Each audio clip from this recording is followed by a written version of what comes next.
How we doing today, boys and girls? It's your boy Iron Wings 3187 coming at you with another episode of Iron Wings Reviews. Today we will be discussing my emergency kit right here. This is my emergency response shooter kit.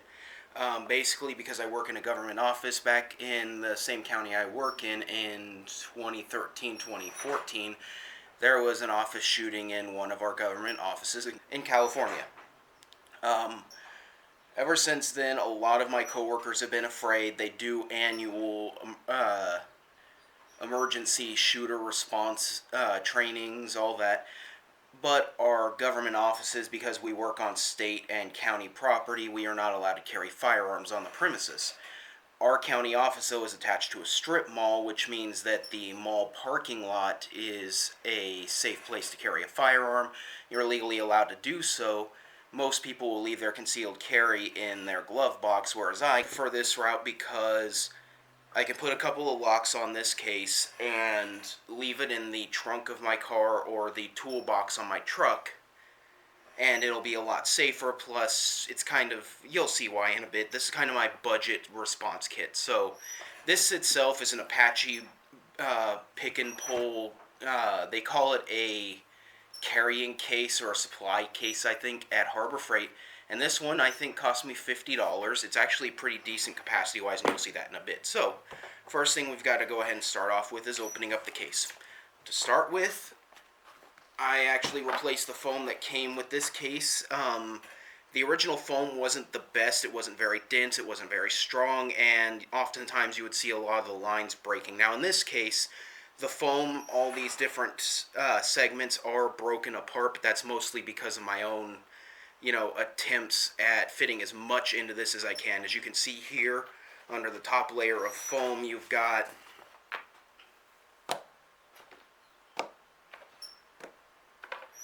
four speed strips, all loaded with 125 grain plus P hollow points for the 38 snub nose I have in here. And I kind of prefer speed strips to speed loaders, but one of my coworkers who is also trained in firearms has, for the most of her life, used speed loaders like these. I've got 5 of these also loaded with 125 grain plus P hollow points. And for most of her life, she's used these because that's what her father used to carry when he was on the local police force. He used to carry a .38 revolver, so she's very familiar with these.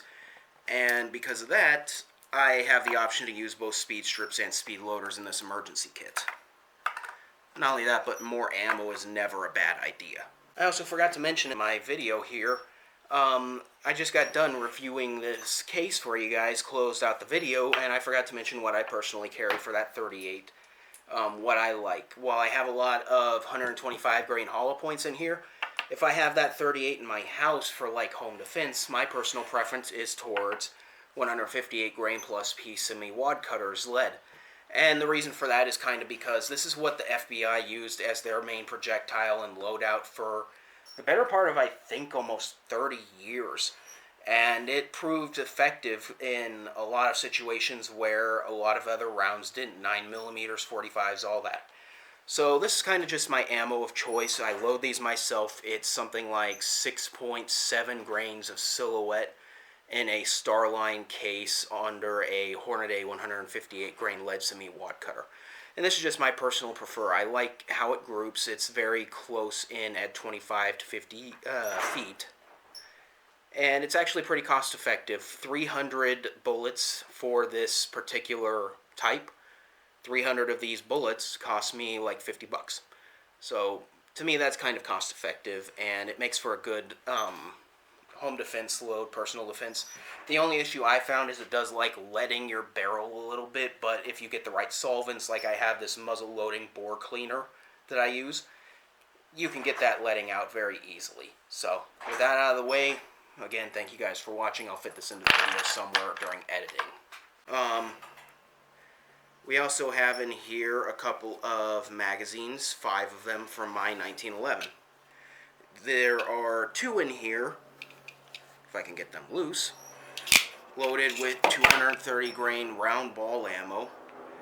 2 of them that are 7 round government surplus magazines loaded with 230 grain hollow point ammo. and one of them, which is the factory magazine from Rock Island, that is a 7-round, also loaded with 230 grain plus P hollow points. For firearms in this kit, you've got a, if I can get it loose again, empty, Rock Island 3.5-inch government model. This is a fairly compact 1911, and the reason I chose this instead of something else like a Kimber or a 9mm 2011, something like that, is because it's still in .45, which I am more familiar with. I have shot 9mm pistols before, but I've only shot 9mm pistols for about 5 to 8 years now. I only started shooting it when I got into the Army. I've been shooting 1911s and .45 ACP since I was about 12 years old, 13 years old. I also prefer this firearm because while it is budget, it comes with some better options. So in the case of this, you've got, if you can see it here,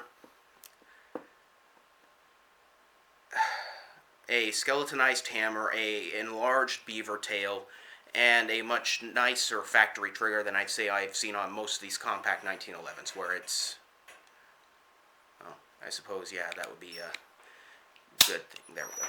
Yeah, so maybe 4 or 5 pounds the most, depending on my previous review, what I said. Since I've broken it in, I've shot this a lot more frequently. I previously posted a review on this firearm. It's broken in a little bit. I also replaced the old factory wood panel smooth grips with this Hogue rubber grip that gives you a little bit more traction. And I chose that just because I'm more familiar with it. It's better for up-close follow-ups. And the problem I've always had with 1911s is that the way I grip them, I have the tendency to override most smaller beaver tails, which leaves me with hammer bite, really bad hammer bite, to the point where I've developed multiple scars on my hands from it. So I chose this just because it's pretty much good for me to hold it anywhere. As long as I can get a grip and engage that grip safety, I can shoot. And I don't really have to worry about it biting into the webbing of my hand. Next thing we've got in here, and this is one I haven't reviewed yet, this is kind of a review for it, is my Taurus Model 856. The reason I chose this originally, when I went to my local gun shop, there were 3 different snub-nose 38s, and I wanted a 38 snub-nose because it's a lot easier to conceal. It's a lot smaller than most of the pistols I'd be familiar or comfortable with, and 38 does pack a bit of a wallop, even up close and personal. So even though 9mm is in all logical sense a more powerful firearm than this, I'm just more comfortable with a little 38, along with my coworker. Potentially in an emergency response situation, the more people you can get armed, the better chance of that shooting event having less casualties.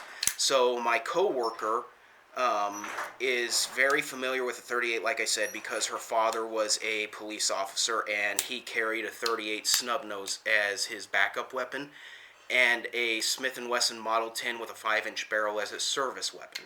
So, yeah, this is kind of what I wanted out of a little 38 self-defense, because the only other revolvers they had that were snub-nose, you had a Charter Arms, which the single and double action trigger pull was much better, and the sighting system was much better to me.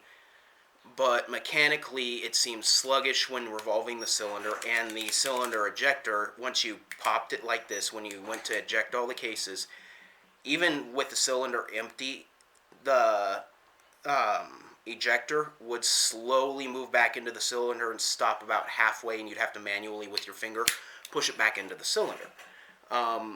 They also had some Smith & Wesson J-frames, but those were a little bit more expensive than I'd like.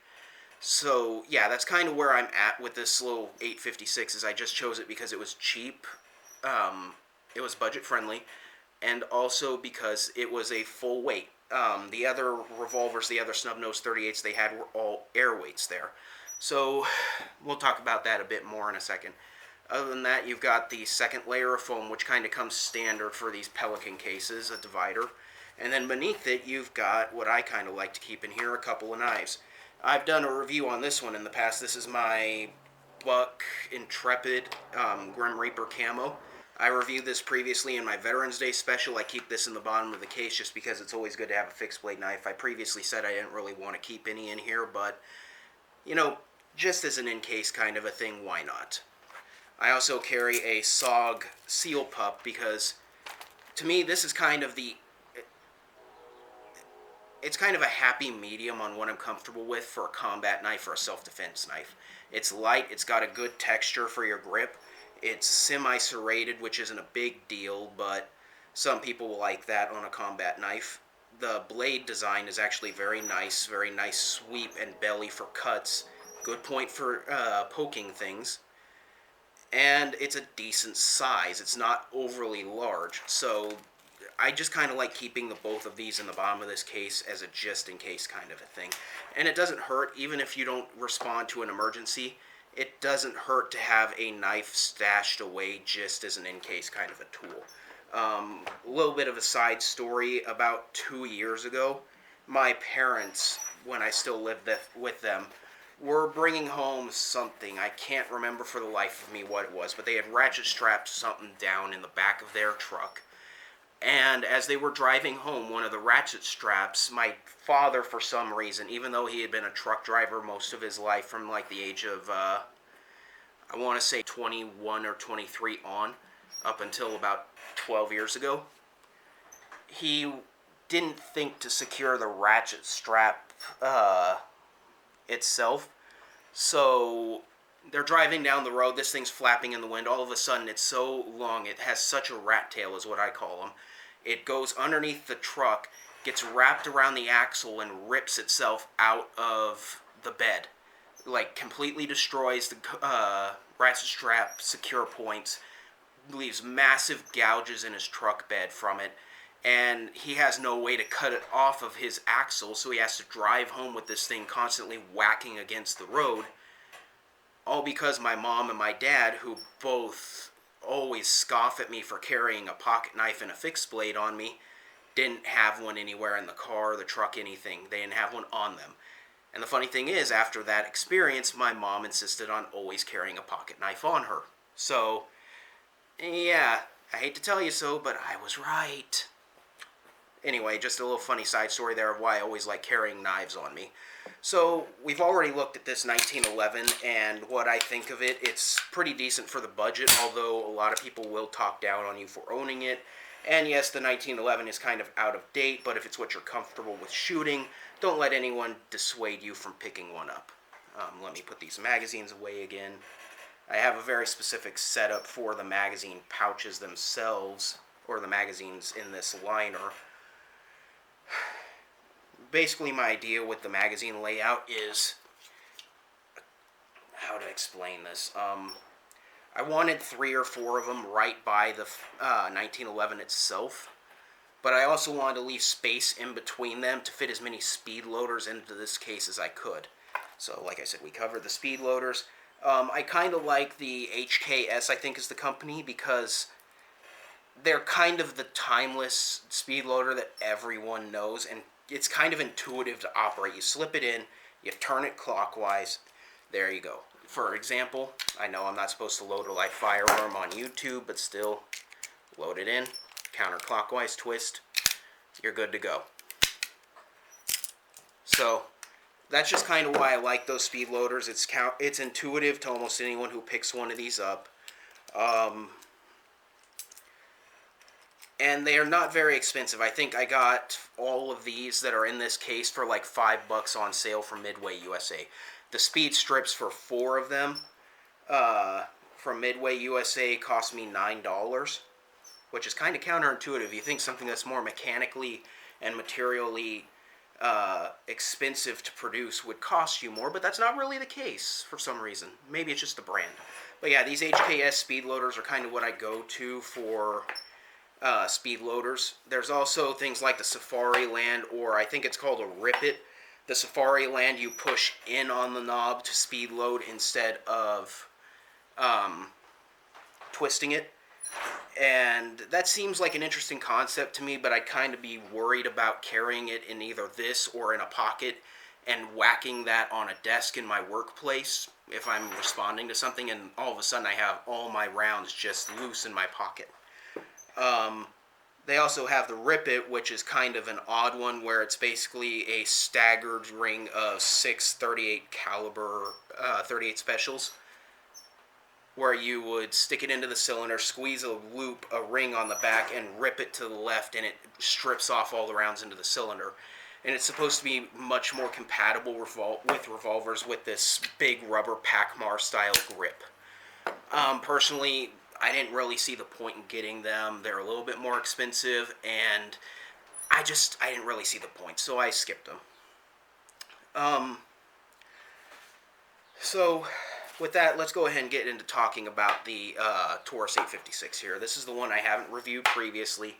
I haven't reviewed that SOG Seal Pup previously, but there's so many reviews about it on the internet that I just kind of skipped on reviewing it. It's pretty much one of the most well-known fixed blades you can get today.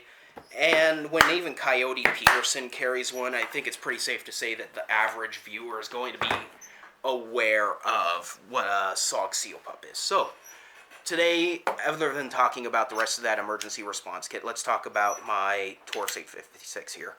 I fired a box of about 50 rounds of target ammo and around about 50 rounds of plus P ammo through this gun. And it still looks brand new. That's because I try to keep this in as good a condition as I can. So with the Taurus, I kind of like this because it's 6 rounds, where most of the other 38 specials that I looked at, the snub noses in my store, my local gun shop, were 5-shot. It's also a full steel frame and system. It costs just about the same as the Charter Arms, but basically from what I've seen about Charter Arms, they are very finicky and notorious coming from the factory with some kind of build defects. The quality control is not all there like it should be. Keep in mind, Taurus isn't exactly the best, but we'll go into that in a bit. For example, with the Charter Arms, Mix Up 98, a guy who's only an hour or so away from me here in Southern California, he lives in Nevada, he bought a Charter Arms Bulldog, and the problem with him, it came out of headspace. The single action trigger was dangerously low, but the second double action trigger was actually very nice. So he sent it back to the factory, got it back, they put it back into headspace, replaced the entire swing arm assembly for the crane, or the swing arm crane assembly for the cylinder, and it worked fine after that. So I don't really want to buy a gun, send it back to the factory for repairs because it came out of headspace, or because the trigger is too soft, or too light in this case, and have to wait a couple of weeks to get it back from them. So after that, I did a lot of reading on the Taurus 856. The consensus around the internet seems to be this is a decent budget-minded revolver, especially in 38 Special. As I stated, it does take your HKS A-10, I think is what it's called, the speed loaders, and you can load them fairly quick with it. You just have to make sure muzzle pointed at the ground so that gravity does the feeding for you. You can also get it loaded back into the speed loader pretty quick without having to dump them into your hand and reload it that way. So, yeah.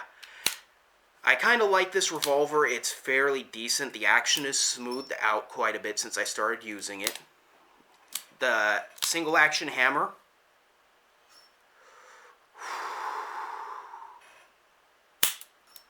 probably 4 pounds at most, whereas the double action, I'd say probably close to 6 to 8 pounds, maybe 9 at the high end, something like that. So not a bad trigger, not a bad hammer system. It was a bit gritty when I first got it. I do like this revolver because unlike Smith & Wesson, they haven't really given into the whole Clinton safety thing where you need to put a key in, unlock it, and then you can use it. That's more common on Taurus's other revolvers. I believe their old Hunter model was in 357, the 7-shot, with compensators cut into the top, vents cut into the top of the barrel, did have a Clinton safety on it. My uncle owned one of those, and I never got the whole point behind it, because to me, a revolver is kind of inherently safe on its own, because the double action needed to pull the trigger is kind of similar to Glock in that first trigger pull is heavy, but every additional trigger pull after that is just kind of easier to work with. The single action trigger pull, I kind of get it where you want a Clinton safety for these types of revolvers, but if it was double action only, why? That's just one of the things I've never cared for with Smith & Wesson and a few other companies like Heritage Arms, where they just gave in, started putting a Clinton safety on everything, lever actions. Rossi is notorious for this with their Rossi Tuffy, their Rossi 92, their gallery guns. Everything now has to have a safety on it, and I was raised by an old man in terms of my firearms taste, what I developed it from, an old man. And most of the people I see at the range every time I go are 70 years or older. So trigger discipline and you being the safety is very much the theme of the day when it goes to shooting there. You can have a safety on there, but you're responsible because a safety can fail. And that's kind of my idea, is why you don't see muzzle loaders with a safety beyond a half cock notch. Same thing with the old Winchester 92, same thing with Marlins. Almost every type of firearm that was developed before like the 1950s had minimal safety measures, and while there were negligent discharges back then, and there still are today, that's more to a lack of individuals with experience and knowledge. That's my viewpoint. So, enough about my rant against safety. My idea is we don't need all these stupid safeties to protect people, because if you're going to shoot yourself, it's going to be a learning experience. Either you're going to be dead, or you're going to know not to do it again because you injured yourself. That's my idea. We want to protect children, but at the same time, if you have children in your home, this shouldn't be available to them. I don't care for safeties on these types of guns, because you're responsible for your own safety. So that's kind of why I like this Taurus, is there's no Clinton safety. There is a transfer bar safety in there, and I'm kind of okay with that, because that means if you cock your gun, well, with that transfer bar safety, what you can do is take your finger off the trigger, let it snap home, and that transfer bar will prevent the firing pin from going into the cylinder. Keep in mind, that's not what you can do. Like I said just now, that's a possibility of what could happen. Say you go to decock it, or you're at the range, let's say, and you finish a round of fire from a backup gun match, something like that. You can let that hammer down, but if you accidentally let a hammer down on an old 38 with a fixed firing pin and it slips out from under your thumb like that, it's going to fire the round that you've had left in the cylinder. Whereas with this, you let the hammer down and it slips, it's not going to fire, versus just doing that. So as much as people dislike the transfer bar safeties because they can break off, make the gun inoperable, this, that, or the other, I kind of understand why they're there. As much as I just went on a rant against safety, I'd much rather have a transfer bar than have to unlock my damn gun with a key. Standard trench post sights, not the best, and these have kind of been the standard when it comes to 38 snub noses since they were first developed back in like the 19-teens. The grip is actually fairly decent. It's a good size and it fits my hand well. It's a little bit to the point where my hand overrides it, but you have a nice little loop here, a finger groove, to tuck your pinky into so it fits into your hand well. The fit and finish of the revolver is okay. It's not the best. Right here, there's actually a nice section of the side panel, the mechanism access, that you can snag your fingernail on, but other than that, it's well enough. It's a tight action. There's only minimal play when it comes to the cylinder, and the actual timing itself is solid. The only downside, say, when it comes to this revolver is the speed loader versus speed strip. With the speed loader, as I said, you can twist them off, get them, but even when I'm pointing it down, I've seen, in my experience at the range, this speed loader have about a 50% failure rate to get all the rounds into the cylinder cleanly and pull away from the gun. And that's down to the Hogue style rubber grip. You could go out and replace this with a wood type grip, but I wouldn't really recommend that, just because if you shoot plus P's out of this sucker, you want the rubber grip on this. I'll put it to you that way. As you can see, cylinder still empty. That's why I kind of prefer speed strips, because where the speed loader, you have to be constantly watching the revolver, take your eyes off your target to fit it in, twist, and hope to God you can pull this away clean and then slap the cylinder home. Let me...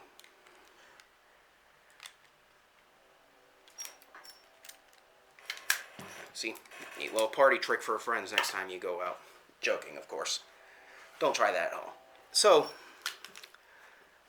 why I prefer speed strips is you can keep your eye on your target at all times, strip them off, rotate the revolver, and it's a little bit slower, but it comes away much cleaner. It works a lot smoother to me, and there isn't the chance that you aren't going to be able to get that speed strip out of the way of you closing that cylinder in order to respond. As I stated, it's just kind of a bit more intuitive to me when it comes to placing the rounds, loading them in, that sort of thing. So, would I recommend you get this little Taurus 38, in this Taurus Model 856 and 38 Special? Personally, for the money, I think this is probably going to be the best 38 snub nose you can get on the market right now. As I stated, I kind of have a vendetta against Smith & Wesson for their Clinton safeties. Charter Arms just seems to have a lot of issues coming from the factory. And there are a couple other companies that make little snub-nose 38s like this, but I haven't really had a whole lot of experience with them. So, would I recommend you buy one of these? If you're in the market for one, potentially yes. Would I recommend you buy this Taurus Model 856? Well, yes. I can confidently say I'd recommend this pistol to you, because for the price you're paying, I paid about $400 for this, which is about $100 less than the Smith & Wesson J-frame and on par with the Charter Arms. I already have a chip on my shoulder against Smith & Wesson for their Clinton safety, because all it takes is, let's say you inherit a Smith & Wesson J-frame from a relative. Find it in their house or something. All it takes is for them to have locked it and misplaced the key. Like, say, if it was in their purse, all Mom has to do is pull her wallet out, or Grandma, pull her wallet out, that key falls down, and now your revolver is pretty much useless. I think you can write to Smith & Wesson and have them unlock it for you, but so far as I know, that basically deadmans your revolver. I've never heard of this problem, but to me, that's kind of the thing that I worry about, because the last thing I want is to get a firearm from someone, let's say a friend, a relative, something like that, and I can't use it. Either the firing pin's broken off, or the action itself is locked. So to me, the Smith & Wesson Clinton safety, the lock inside the mechanism, is just a non-starter for me. Add in the price being more than what the quality control is worth, I really wouldn't recommend the Smith & Wesson. The Charter Arms has a history being, well, while it's on the same price as the Taurus, everything I've seen online shows that it has a history of coming from the factory needing repair or warranty services. And the last thing I want is to buy a revolver, send it off to the factory for 2 weeks, have an event where I need that gun, and it's not available to me because it didn't come working from the factory.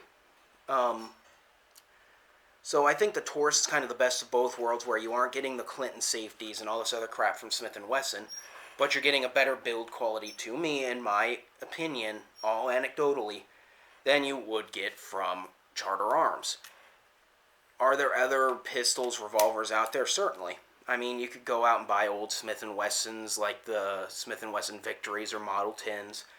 You could go out and buy old Colts, any of those kind of revolvers, and they will have infinitely higher build quality than this, but you're also going to be paying for that quality unless it's completely swamped, unless it's roached. So, would I recommend this Taurus 856 for you? Yeah, just don't expect to get a huge amount of service life out of this revolver as it sits already.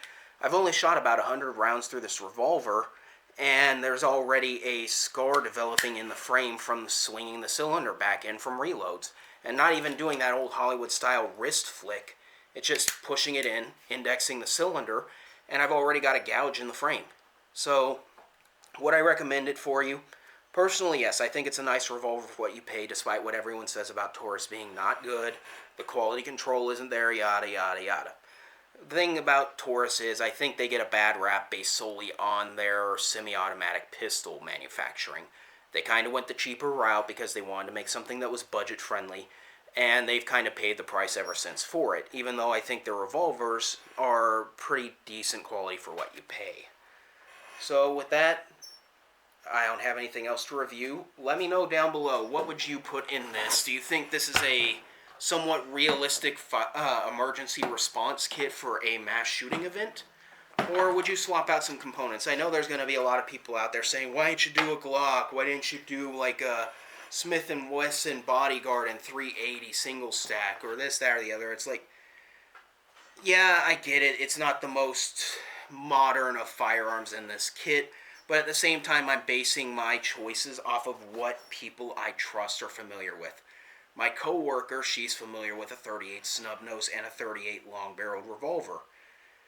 She knows how to function them. She knows how to work them. I'm more familiar with shooting the 1911 than I am Glocks or Springfield Armories, any of that. So that's kind of why I put these in here, and it may not make sense to you, but I'd like to hear what makes sense to you in the comments. You know, give me some feedback on what you would put in here, what you would choose for an emergency response kit. As for the knives, I didn't really talk about them all that much just because I've talked about the Buck in my previous Veterans Day special. I think it's a good quality knife, but overpriced for what it is because modern day it's discontinued, so you have to pay for a discontinued knife. As for the SOG Seal Pup, I didn't talk about it that much because it's kind of the ubiquitous fixed blade knife now that's kind of replaced the Buck 120 or any of these other fixed blade knives. So let me know what you would put in this case. Like, comment, subscribe, all that good stuff. Otherwise, this has been Iron Wings 3187.